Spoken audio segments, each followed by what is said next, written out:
Nithyananda Paramashivoham. Om Nithyananda Paramashivoham.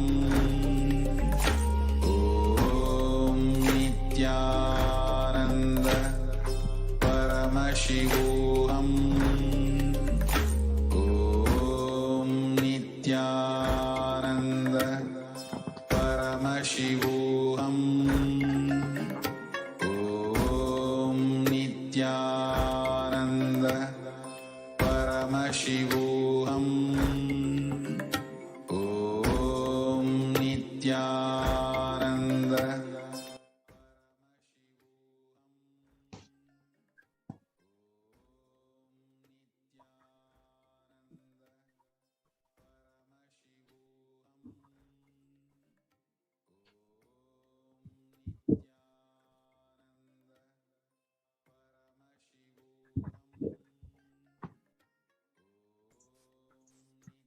Nithyananda Paramashivoham. Om Nithyananda Paramashivoham. Om Nithyananda Paramashivoham.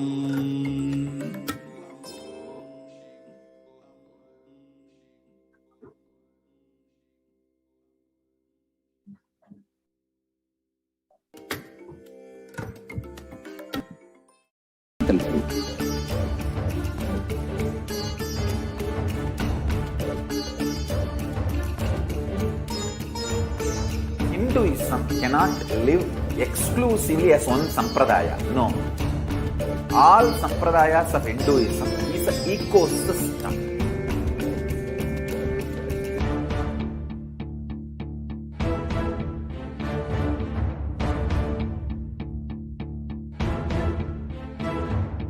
So don't keep quiet thinking that if one sampradaya is attacked, only that sampradaya is going to be affected.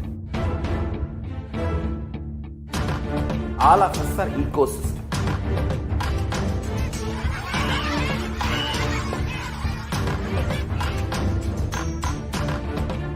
I invite all of you to get involved and enjoy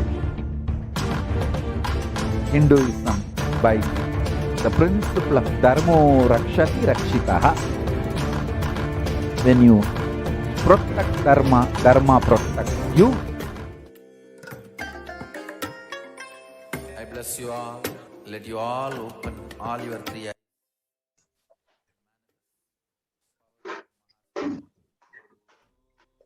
Yes. So now let's get into the power of body scanning.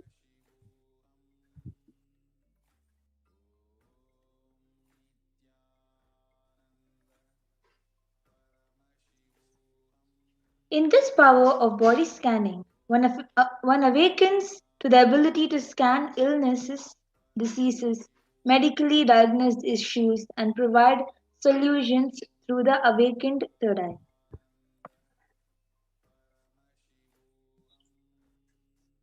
So the Shastra Pramana for the power of body scanning is from the Vijnana Bhairava Tantra.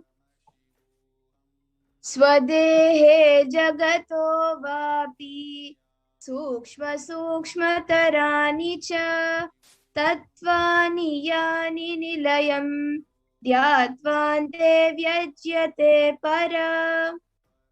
Bhagavan Paramashiva says, cognize deeply that from the subtle to the subtlest consecutive principles of your whole body, Swadeha, or the whole universe, simultaneously consist of the essential reality. They are being absorbed in their source course, Paramashiva, by the experience of such restful awareness. One becomes complete from all thoughts, and the ultimate universal divine power, Paradevi, Adi Shakti, is revealed, and the supreme power manifestation happens.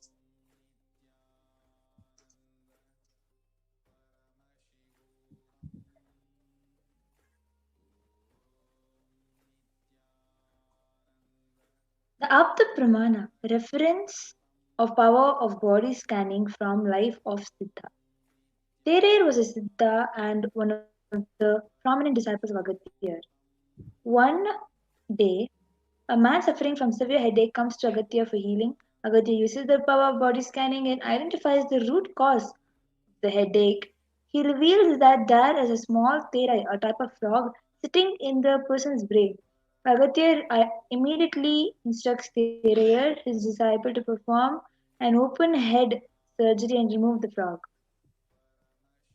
After the surgery is completed successfully, the person is healed and cured of the headache. Thus, he gained the name Therai. And now, the Atma Pramana for the power of body scanning from the own life of the Supreme Point of Hinduism. It was revealed on the 22nd of December 2019.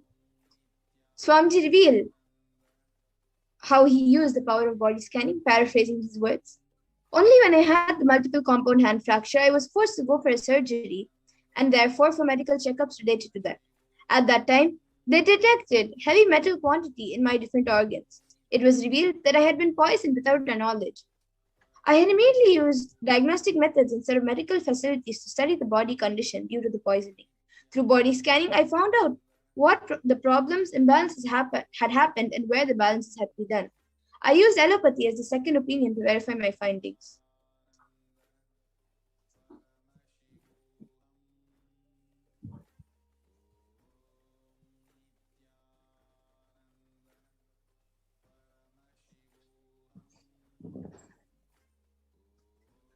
So the Shastra Pramana, where many of the devotees from the Paramashivoham program have shared, you can see over here as screenshots.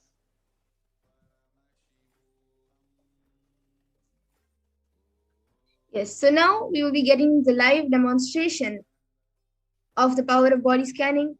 So any of the viewers can post your comments in the YouTube comment section, and we will be doing a body scanning for you. We will be doing it for the first 2 people who have asked for the body scanning.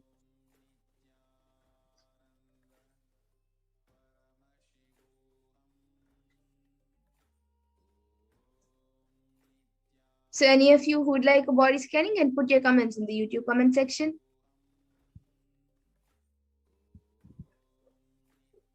Okay, so Ma Gubamananda has asked for a body scanning. Ma Pragnana, maybe you can start scanning. Ma Gubamananda.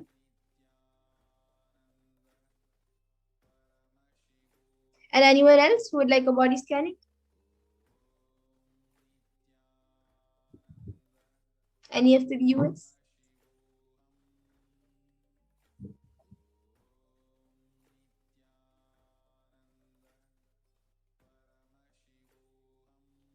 Ma, I was able to see that you have shoulder pain, very frequent shoulder pain, and the back on the upper back area over here.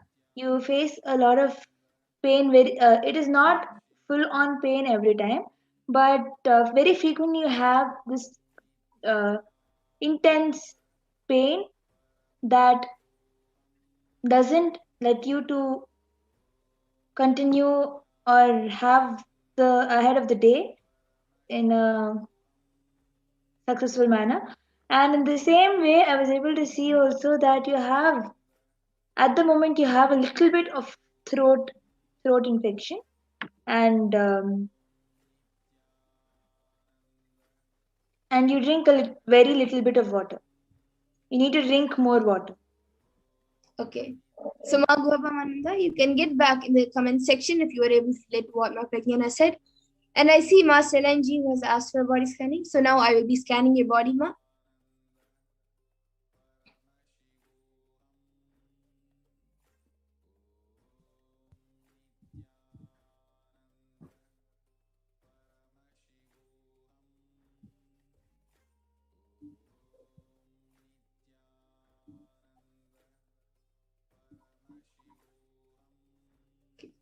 Ma Selanji, I was able to see that in your body, especially in your stomach, there is a lot of heat accumulation.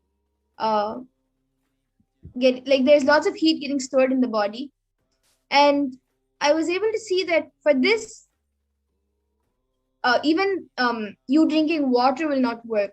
You have to detox. You have to detox your body, as there's that heat is not the normal heat because of the temperature and things. It is because it is heat being produced from the food which you are eating. So you have to detox your body. You can take few detoxification processes which Swamiji has spoken about, and you can choose whichever detoxification process you want to do, and just do 1 or 2 of them, and this will heal you, ma. And you can also get back in the comment section. Yes, and now I see many others asking for body scanning. Mavan Narayan, Smumurliaya, Harbans, Minhas. So today, in the interest of time, we will actually be moving on to the next segments, as we are almost getting time to witness the Venkateshwara Baba Samadhi Darshan. We will have to complete and move on to the next segments. We welcome you all for the next power manifestation segments, which will be happening every day at 2 a.m. IST and 4 p.m. IST. We will be every day having the power manifestation segment where all of you can again come back and ask for body scanning. And with this, I thank you all for joining us for this power manifestation segment. Please stay tuned for the further segments and for the Venkateshwara Baba Samadhi Darshan. Thank you, Nithyananda. Thank you, Nithyananda.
Nithyananda, welcome back, dear viewers.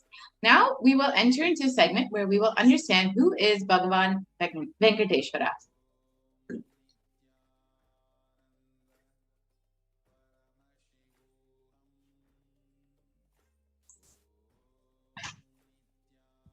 Venkateshwara is one of the most powerful modern day incarnations. Venkateshwara is one of the most powerful modern day incarnations that happened in the Kali Yuga. Mahavishnu came down as Sheshadri and Bhudevi took birth as Padmavati. And they got married and stayed in the planet Earth with the body at least for 200 years and created a beautiful kingdom, blessing the devotees with wealth, health, and all the auspicious things.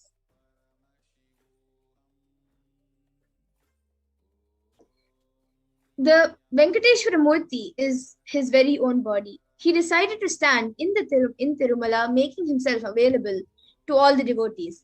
Venkateshwara just became a deity. The very body, how he is standing, he just became the Archavatara. Archavatara means the incarnation in the form of a deity to receive all the worship and devotion of the devotees. Venkateshwara, so Srinivasa became the Archavatara, standing in Tirumala and gracing the whole world, the whole universe, showering wealth, health, and all the spiritual benefits. Venkateshwara has Shri Devi Mahalakshmi, the goddess of wealth and prosperity, within his chest. And Vaidurya, the jewel of Venkateshwara. There is one jewel which Bhagavan Venkateshwara is wearing, which we still are not able to put any value for it. On Venkateshwara's right chest, he is having the world's costliest jewel. He wears it on the Vaikunta Ekadashi day, on the Srivatsam. That jewelry is called Vaidurya. Vaidurya diamond, if it is at least 1,000 years old, it is at least 1,000 years old, older than the diamond. That jewel is supposed to have come out of the churning of the Milky Ocean, and there is only one piece available in planet Earth, the one Bhagavan Venkateshwara is wearing. Ramanuja was a great enlightened master and was staying many days in Tirumala, with his disciples. One day, Ramanuja was getting ready for the pilgrimage back, packs his bags and some food, walks all the way full day along with his disciples.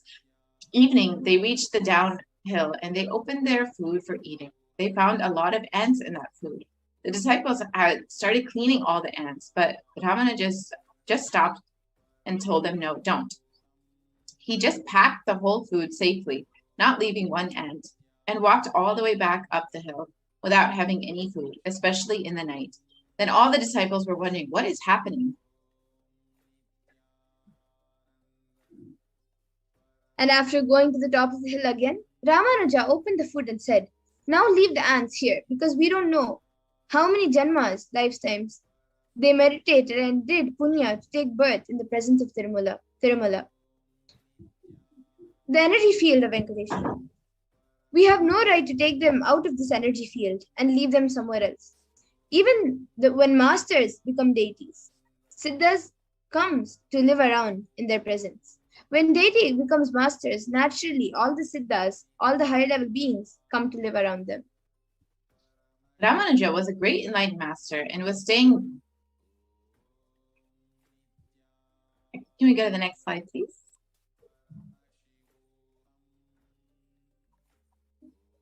Yes, we can go to the next slide. So the Shastra Pramana for the is from the Narayana Suttam, verse 1. Sahasra Shirsham Devam Vishyaksham Vishvasham Bhuvam Vishwam Narayanam Devam Aksharam Paramam Padam. And the translation goes, this universe is the eternal being, Narayana, the imperishable, the supreme, the goal, multi-headed and multi-eyed, omnipresent and omniscient, the resplendent, the source of delight for the whole universe. The Apta Pramana, which is the reference from the life of enlightened masters or Siddhas, is from the Brahmanda Purana, which also contains Sri Venkatesha Sahasranama, the 1,008 names of Lord Venkateshwara, which occurs as a conversation between sage Vashishta and sage Narada, and also Venkatesha Ashtotara Stotram, the 100 names of Lord Sri Venkateshwara. Krute tu narasimho tretayam raghunandana dvapare vasudevascha kalo venkatanayaka. And the translation goes, in the Krita Yuga, Lord Narasimha, in Treta Yuga, Lord Sri Rama, in Dvapara Yuga, Lord Sri Krishna, and in Kali Yuga, Lord Sri Venkateshwara are called as the Pratiksha Daivams, the living deities.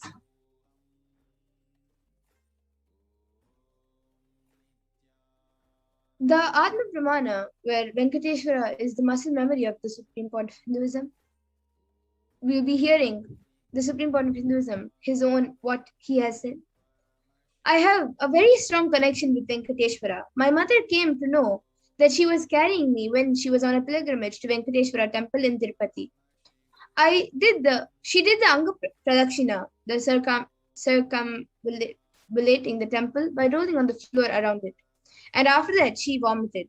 Usually people vomit after the Anga Pradakshina. They gave her the prasada, the consecrated food, of laddu, then the fried Indian sweet. And after that also, again she started vomiting. Then the elder saw the pulse and confirmed that she was carrying. The first sweet I got is from Venkateshwara. I have a strong connection with Venkateshwara. So this is told by the Supreme Pontiff of Hinduism himself.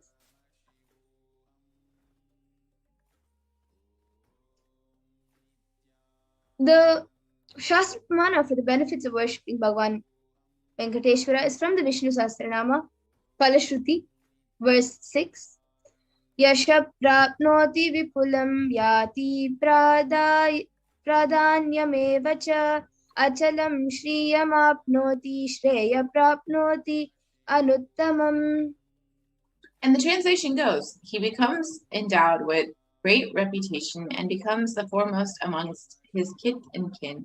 He acquires undiminished wealth in this world and unexcelled prosperity in the other world, liberation. Bhagavan Venkateshwara bestows all the Ananta Kalyana Gunas, the divine auspicious qualities, and the one who worships him receives abundance and wealth and all other dimensions of life.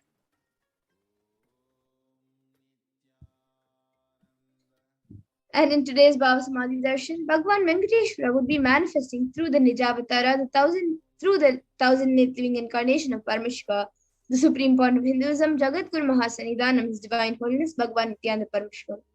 So if you can receive the blessings and initiation to awaken the wealth consciousness in you.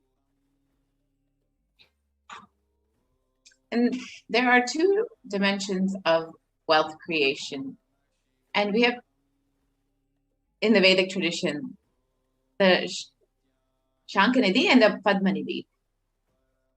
The Shankanidhi means conquered wealth, conquered from the natural resources. And the Padmanidhi means flowered wealth, like a lotus, created. Padmanidhi is made to flower from natural resources.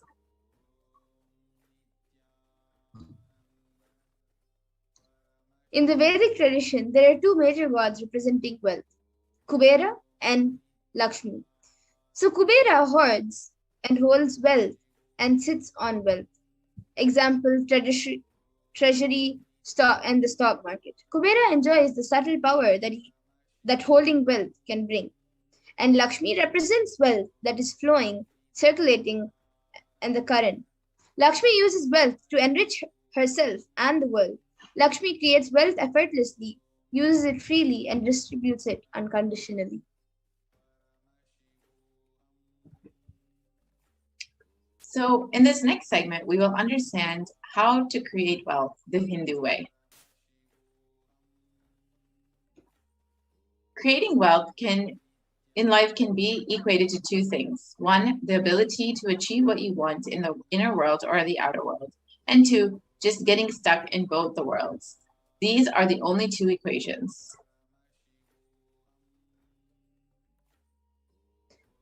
And the right diagnosis is that everyone wants wealth, but they do not increase the life in them to the level they wanted. Wealth can be equated to the life energy you express. It is a straight equation because as on now, a normal man has wealth as the first priority in the life. So if you don't have wealth, don't blame anybody. You are not expressing life in you. Life energy is not happening in you.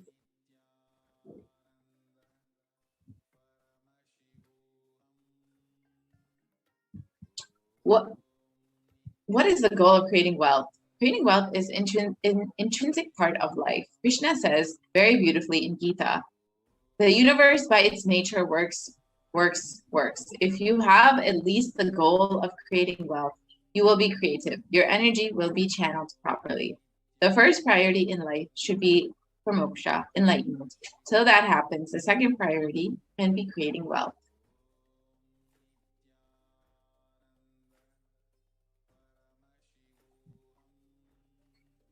So now let's see, why should you create wealth? Creating wealth makes you non-violent because your whole energy becomes creative. Creating wealth becomes tremendous interest in life and non-violence.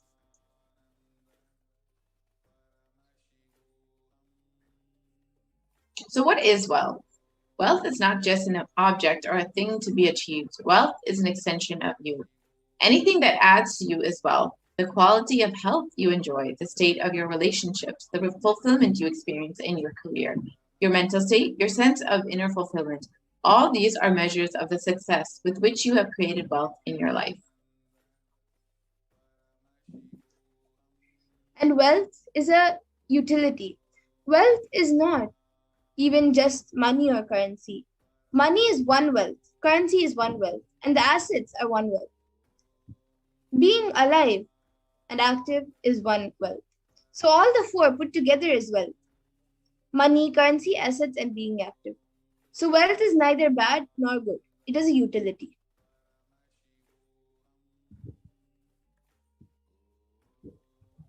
Wealth consciousness means making a clear decision to break out of the myths and mental patterns that impoverish us and draw us again and again into the cycle of poverty.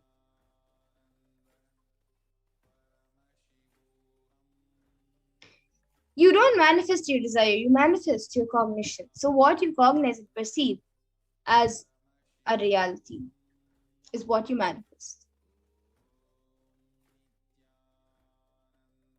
The gap between beliefs and desires. Many of us say, I really desire wealth, but deep down you believe wealthy people are arrogant people, bad people. They do a lot of wrong things.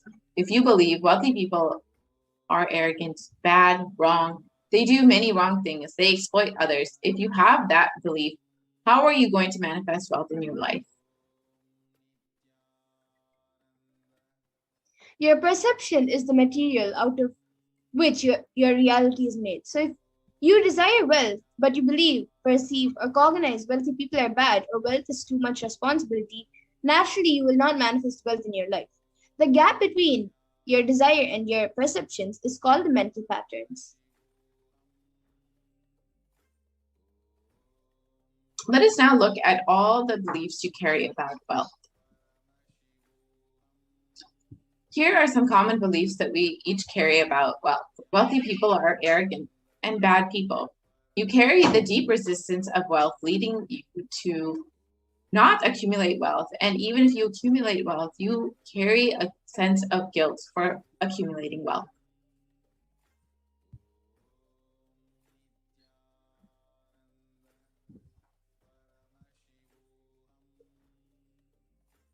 But the truth is that arrogance does not come by wealth. Arrogant people will be arrogant whether they have wealth or not. Arrogant means behaving as if you are more important than or no more than other people. But we wrongly associate wealth to arrogance, creating a pattern and start hating wealth as well, the same way we hate arrogance. Another common belief is that poverty is good. Deep inside us, we label poverty as a good quality. We feel reverence and respect for poverty. How are we going to generate wealth then? And another common belief is that handling wealth is more responsibility. We may feel uncomfortable, whatever I want, I will not get it.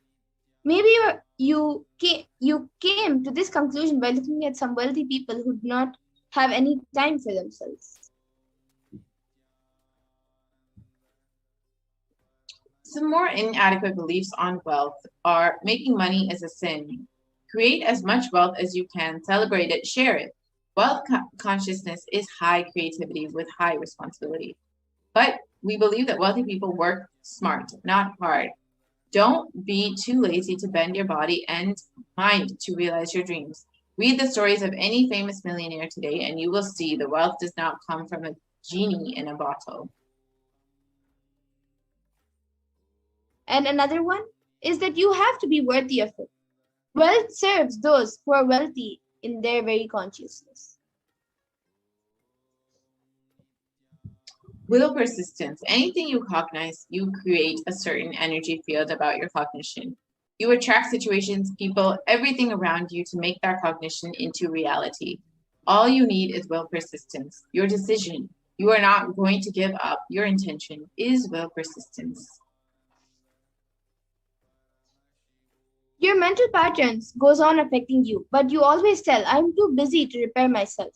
It is like sitting in a broken car and going on to be rotating the handle or pushing and pulling the gears. Do whatever you want. You are not going to move 1 inch. And if somebody says, why don't you repair your broken car? You are not moving. Then you say, no, no, no. I am too busy to repair. I can't get down now and repair because I'm hurriedly going to some place. And that is utter stupidity. It is possible you may be desiring to have wealth, but you may not be believing, perceiving, and cognizing it is at your possibility. The first and foremost important step we need to understand is create an energy field of attracting wealth.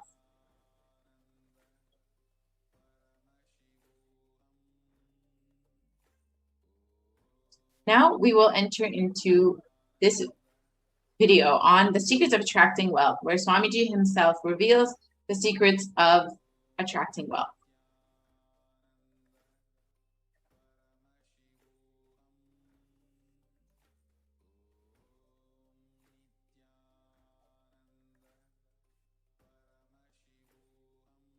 Looking back, the gap between your desire and your cognitions, how you started perceiving wealth, money, how you started perceiving. I can tell you a small story. First time, how I was introduced to money and started interacting with money. I still remember my 3rd birthday. My father has given me a Ganesha who actually ate food. If you have read my biography, you would have read the incident. If you are interested, you can go to YouTube where I have narrated the whole story. I was given that Ganesha as a gift and I was so curious and busy with playing with the deity. And then in Indian village we have a habit, all the family elders will give coins on the birthday as a gift to the kids. So I was sitting and playing with my Ganesha and all the family elders came. I am supposed to bow down to them. It's a tradition. So I touch their feet and they will give money. A lot of money got collected. Must be some 70, 80 rupees. In those days it's a big money. And for a kid it's a too big money. And it was too much of coins and notes, so my father helped me to pack the whole thing in a hand key. So I looked at him and asked, what should I do with this? He said, you can buy whatever you want. I said, I don't need anything. I only wanted this Ganesha. You already gave it to me. I don't need anything. He said, then you can give it to anybody you want. So I just called all my cousins, brothers, everyone was playing. I grew up in a large joint family. 27 of us grew up together. So it's almost like a one school, small school. So all of them are playing. I called in my loud voice, hey, anybody wants, come and take this money? I don't want it. So 4 or 5 kids were running and my elder brother ran fast and took the whole thing, whole hand key. My father told me to tell my elder brother to share everyone, to share with all. I said, I have decided I don't want. And I said, whoever wants, take it. So he took it. How can I interfere in this after that? It's up to him. I will not even interfere, giving any further instruction to how they should share or who should share and all that. I said, I don't want. That's my first relationship with money. I still see very clearly that's the same relationship.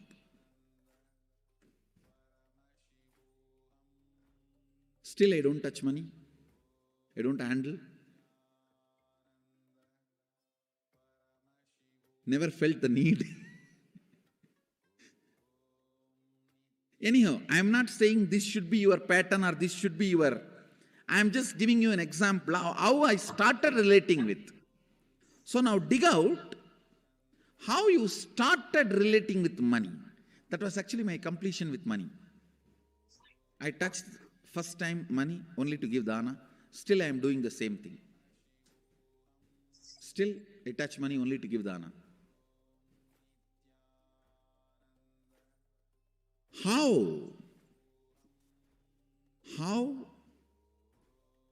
you cognized money, wealth, what all your perceptions and beliefs and cognitions about money. Let's dig out. Let's get them out first. The moment you remember money, does it bring tremendous pain, suffering, impossibility, all that in you? What is the emotion or energy it invokes in you?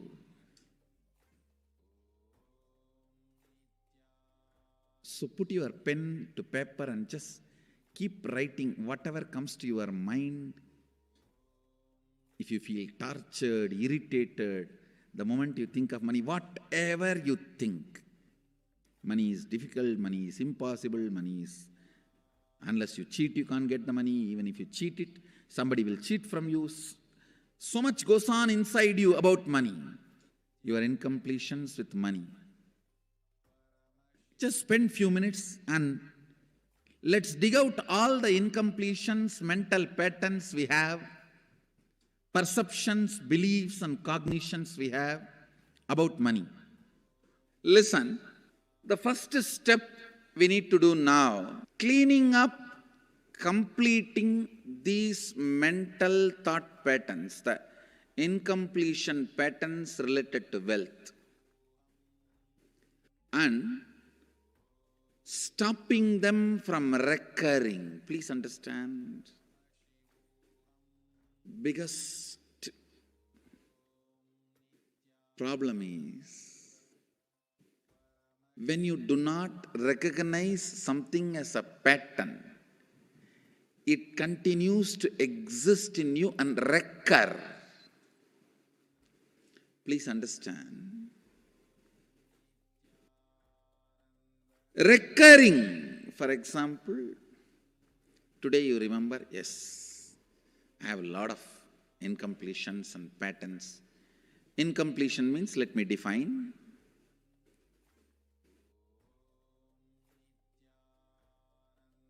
Your past sitting in your present, not letting you live your future is incompletion.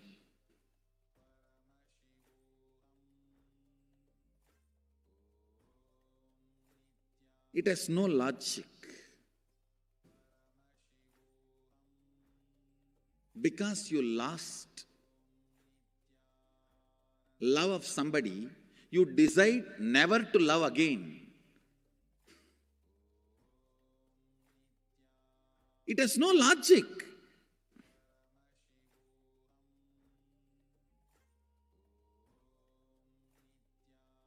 Tons of negative decisions, cognitions you make about life is incompletion. I'll give you one small example. 8-year-old kid is in the classroom. Teacher asks, who is the first Prime Minister of India? The kid jumps on the bench and shouts, Mahatma Gandhi. Naturally, the whole class laughs. Because Mahatma Gandhi is not, neither is Mahatma nor he is first Prime Minister. Okay, that you leave it.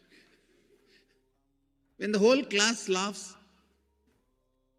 she decides never to come in the front, jump up and be active. even after 50 years, if she becomes a CEO of a company, in the team meeting, she will be telling her ideas to somebody else and somebody else will be presenting. Even if she is the head of the meeting, she will continue to suffer the decision she made at the age of 8. How many of you see this is happening even in your life in some form? That is what I call incompletion.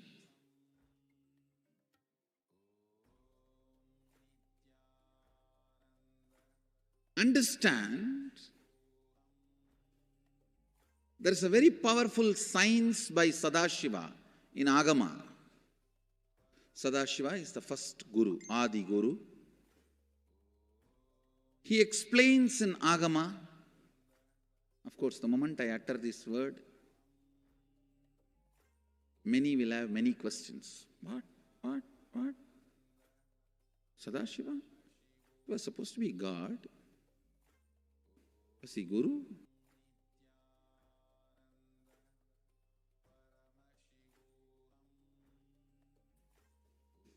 Let me be very clear.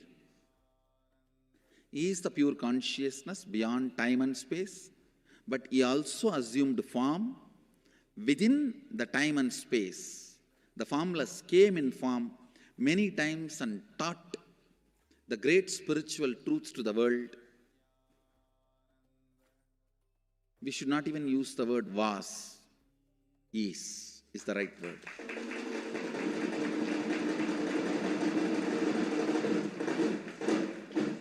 He gives a beautiful science of completing with this incompletion patterns, known, unknown. Understand, if you know the reason for certain pattern, it is called known pattern. If you don't know, it is unknown pattern. Sometimes you will have a heaviness, suffocation, but you don't even know why. That is unknown pattern. Sometimes you know why you are going through what you are going through. That is known pattern. Known or unknown, you can complete. You can be out of it. It is possible. It is possible. I'll explain this science of completion. Understand, this one technique can help you whether you want to get rid of your headache or your whole ignorance and get into enlightenment. Whether you want as simple as healing your headache or as complicated as enlightenment. Anything, this one technique can give you. This one technique, it is a complete end-to-end, alpha to omega.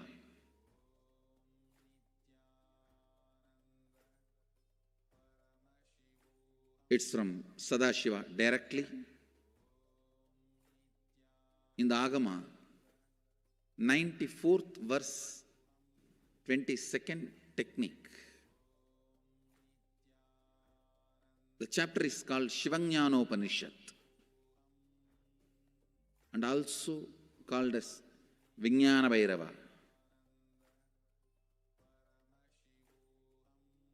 Chittatyanta kritir nasti mamantar bhavayet iti vigalpanam abhavena vigalpair uchito bhavet. You don't have to remember. I am uttering every time so that I will remember. That's all. No, it is just to keep the purity of the teaching. I want all of you to know, whatever I am sharing with you is my personal enlightenment experience, which is in tune with the earlier master's experience. My Apta Pramana, my Atma Pramana in tune with the Apta Pramana, means the earlier masters. The Shastra Pramana. Only that can become your Sakshi Pramana. Never learn from a person who does not have Atma Pramana, enlightenment. He will be only Pandit, repeating. Same way, never learn from a person who claims, yes, enlightenment, but does not keep his experience in tune with the Shastra Pramana and shares with you. It's always dangerous. Maybe it must have been good for him, but we don't know whether it is good for all of you. The Atma Pramana should always be acid washed with Apta Pramana, Shastra Pramana. Only that can become Sakshi Pramana, experiential reality for you. Never learn from anybody who has only knowledge, not experience. Same way, never learn from somebody who claims having only experience and does not connect, purify, make it in tune with the Shastra and presents it to you. There is always a danger.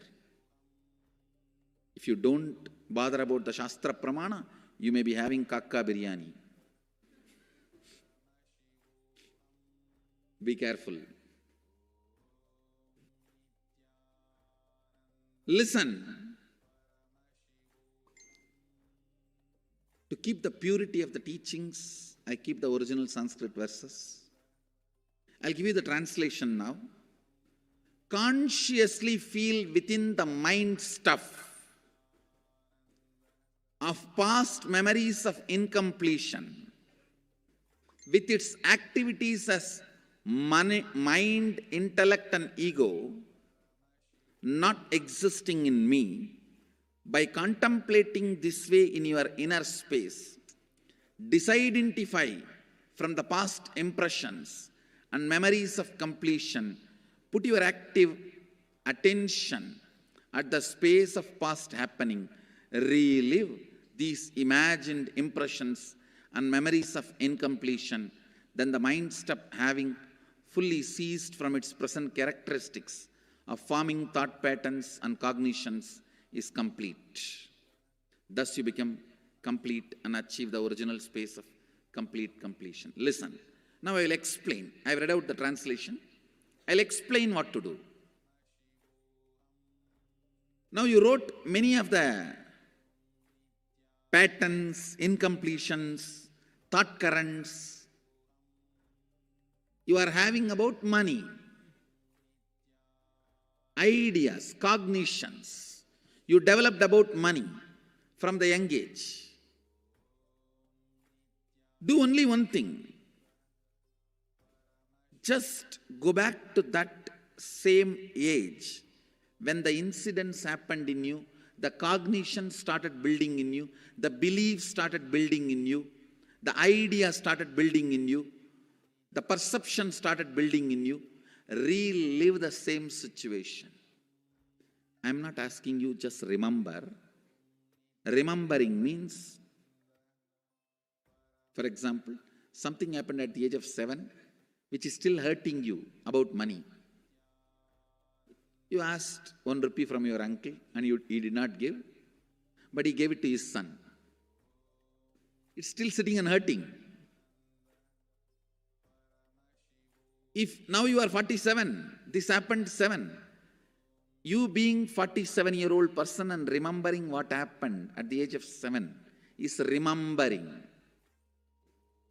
Forget you are 47. Forget who you are now. You may be having millions. Just become that 7-year-old who asked and did not receive. For you that 1 rupee must have been almost life. I have seen people, they develop even wheezing when they were not given as simple as a chocolate or an ice cream by their friend or family or brother. I've seen. Because for a child, it may be life. Just go back, forget who you are now. Become that person. When that incident happened, relive. Just see what has happened at that time. You will see many of the unknown, suppressed emotions will break. And I tell you, Many diseases will be healed. I have seen people walking out of tumors, cancers, asthma, wheezing, just by completion. Because many of your diseases have their roots in some of the incompletions of the past. When you relive, many pain parts in you breaks. Pain bodies collapse. The pain patterns melt down, which completes many other issues which you don't even remember. I have seen when people do completion, to complete the wealth-related incompletions, suddenly they get into health, because the same incompletions which created wealth issues only were creating health issues. When they melt down, people become free even from both. Listen carefully. I'll repeat once more. Now you would have written so many patterns, incompletions, thought currents, ideas, cognitions. Take few minutes. Go back to each incident, each pain, each hurting. Relive. Relive. Relive. Don't justify what happened. Don't try to console yourself. No consolation will work. No justification will work. Neither help others nor try to help yourself. Just relive. I've seen when somebody has tears, others try to console. No, relax. You are not more compassionate than me. Let me do that job. You don't interfere in my job. Let you just go through. Even you don't try to console yourself. That is not going to work. If something has to break inside, let it break. It's okay. When you relive, the powerlessness, incompletion, loses power over you. I'll guide you step by step. And I commit with you, I'll lead you all to completion. And I know how to awaken, trigger the incompletions in you and break them. Help you to relive and relieve. I am supporting all of you. Have courage. Let's clean up.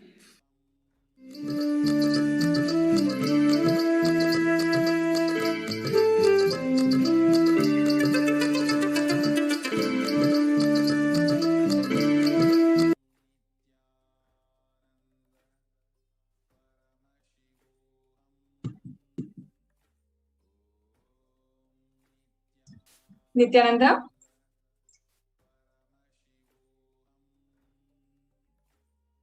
Yes. Now we're entering, after having imbibed the beautiful, powerful cognitions from the Supreme Pontiff of Hinduism himself, now we're going to imbibe the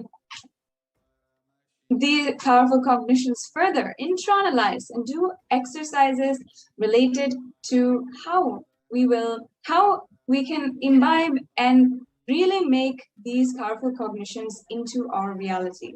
So I request the NTV volunteers to project the slides for the exercise for wealth manifestation.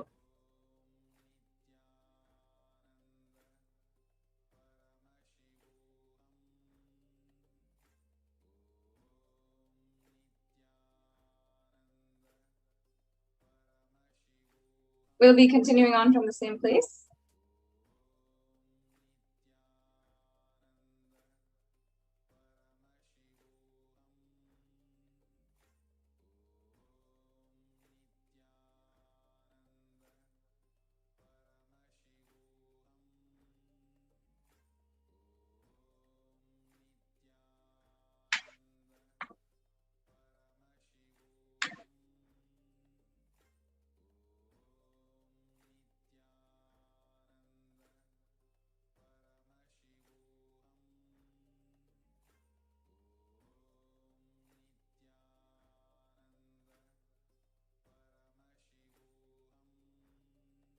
Yes, so let's start.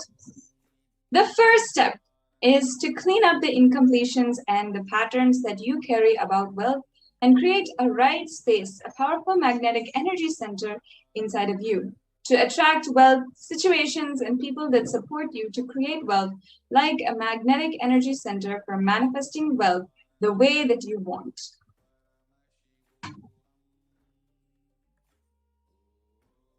Now, let's take 5 minutes, dig out all the incompletions that you have about money. Keep writing whatever comes to your mind. And the moment you remember money, does it bring tremendous suffering inside of you, or pain, impossibility, all that in you? What is the emotion or energy it invokes in you?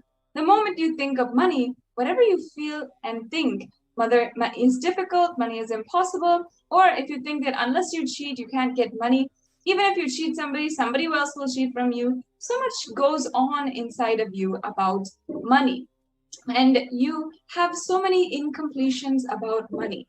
So just spend a few minutes now and let's dig out all the incompletions, beliefs, mental patterns, everything we have, and perceptions, the cognitions that we have about money.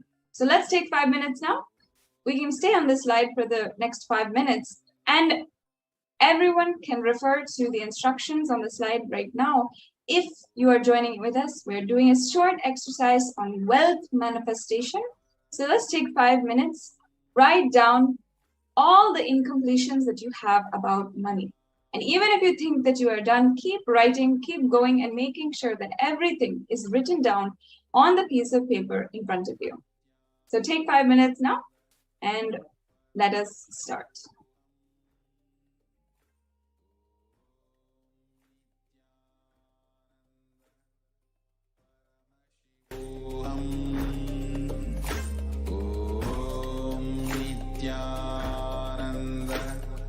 Paramashivoham. Om Nithyananda Paramashivoham. Om Nithyananda Paramashivoham. Om Nithyananda Paramashivoham.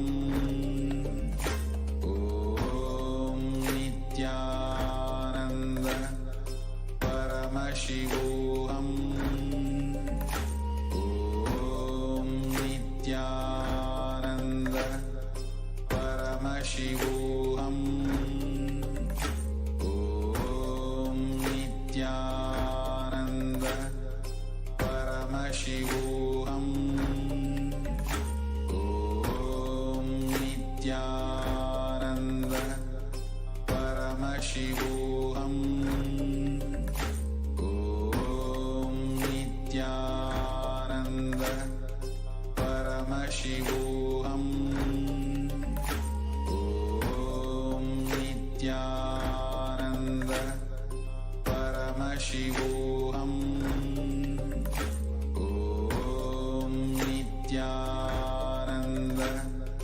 Paramashivoham.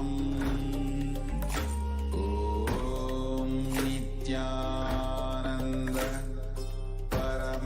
Paramashivoham. Nithyananda Paramashivoham. Om Nithyananda Paramashivoham. Om Nithyananda Paramashivoham.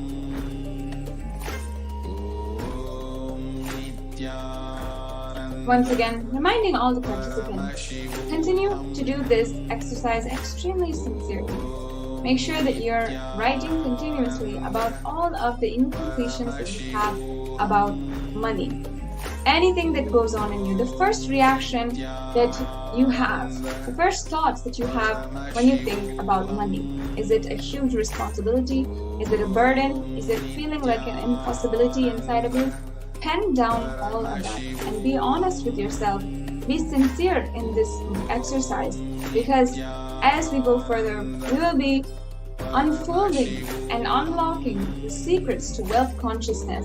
So just the sincerity in doing these intra-analysis exercises will be able to make new beautiful cognitions manifest inside of you and your reality. Paramashivoham. Om Nithyananda Paramashivoham. So understand that the moment you think of money, whatever you feel and you think, if you think that money is difficult, money is impossible, money is that unless you cheat, you can't get money, or even if you cheat from somebody, somebody will cheat from you. So much goes on inside of you. So take a few minutes right now and pen down, dig out all the incompletions, beliefs, mental patterns we have, perceptions, beliefs, and cognitions you have about money. Nithyananda Paramashivoham. Om Nithyananda Paramashivoham.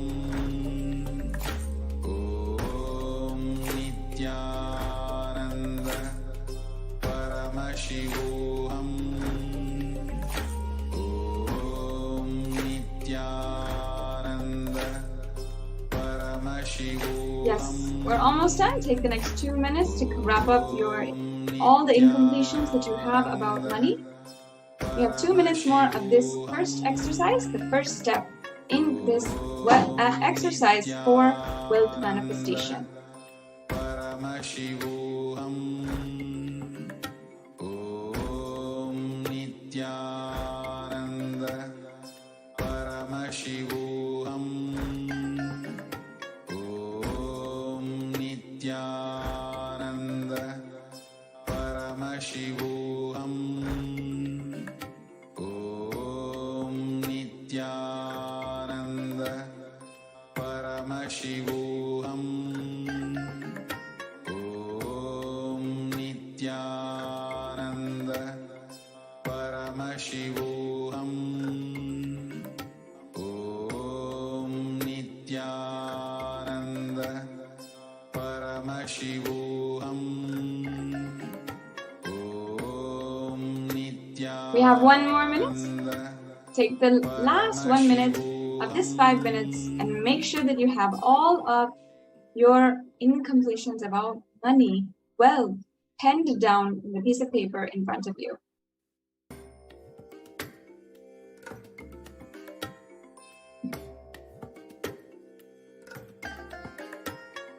Yes. Bless you all. Let you all. Now let's wrap up writing down whatever you had about the incompletions inside of you. Let's move on to the next step. Yes. So now, each belief or cognition starts from a particular incident. Identify the incidents when the wrong or incomplete beliefs about wealth started forming inside of you. So every single belief that you wrote down, such as money is impossible, money is a huge responsibility, is a huge burden, every single thing started inside of you at a certain time in your life. Perhaps you were just a 5-year-old, a 6-year-old, and you heard the arguments your father and your mother were having about money, and that made a deep incompletion inside of you that money creates conflicts.